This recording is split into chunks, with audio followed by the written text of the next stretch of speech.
It was supposed to be just another company dinner. My wife Sarah had insisted I come along, saying it would be good for me to meet her coworkers. I wasn't especially excited. These events always felt forced, full of people trying too hard to impress one another. Still, I agreed, wanting to show my support. When we stepped into the elegant hall, I noticed how sharply dressed everyone was, laughter echoing from every corner.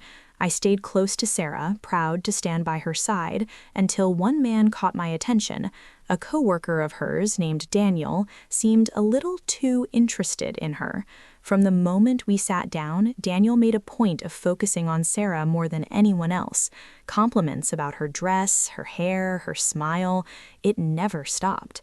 At first, I let it go, telling myself it was harmless flattery, but as the night went on, his behavior grew bolder. He leaned in too close when he spoke, touched her arm as if they were familiar, and laughed louder than necessary at everything she said.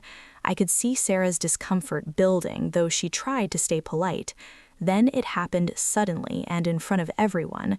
Daniel reached across the table and grabbed Sarah's hand, holding it tightly while saying, "A woman like her deserved better." The room fell silent, all eyes turning toward us. I saw the shock on Sarah's face, her lips parting in disbelief.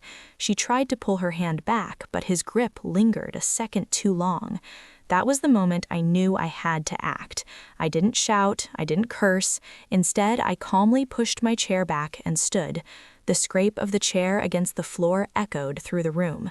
Every eye followed me as I walked slowly around the table, each step deliberate. Daniel's smug expression wavered, but he still didn't let go of Sarah's hand. He looked at me, clearly expecting an outburst, but it never came. I simply placed my hand on his shoulder and leaned in close enough for only him to hear. In a low, steady voice, I said, "If you don't let go of my wife's hand right now, I promise you'll regret it in ways you can't imagine." My voice wasn't loud, but it was sharp enough to cut through the silence hanging in the room. Sarah's hand slipped free at once as the color drained from Daniel's face. He leaned back in his chair, mumbling something about a misunderstanding, but no one in that room believed him. I straightened my posture, adjusted my jacket, and addressed the entire table. "Respect is not optional," I said evenly, my eyes moving across every face present. "Not for my wife, not for anyone here. If this is the kind of behavior that's tolerated at these events, then count us out." The room fell so silent you could hear the clink of a glass being set down. No one moved, no one spoke. The weight of my words hung heavy in the air.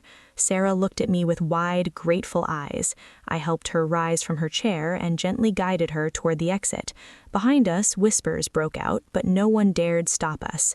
The image of Daniel sitting there, humiliated and exposed before his peers, burned into my mind. He had crossed a line, and I had made sure everyone knew it. Outside, Sarah squeezed my arm tightly. "Thank you," she whispered, her voice shaking. I could see how shaken she was by what happened, but also how relieved she felt that I stood up for her without turning it into a scene. My calm response spoke louder than any outburst ever could.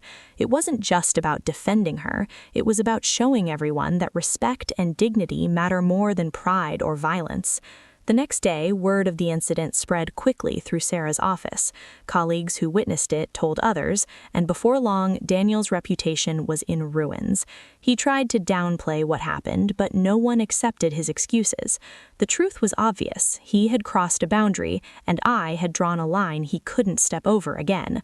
Sarah's boss even reached out to me, apologizing for the inappropriate behavior and assuring us it would be handled.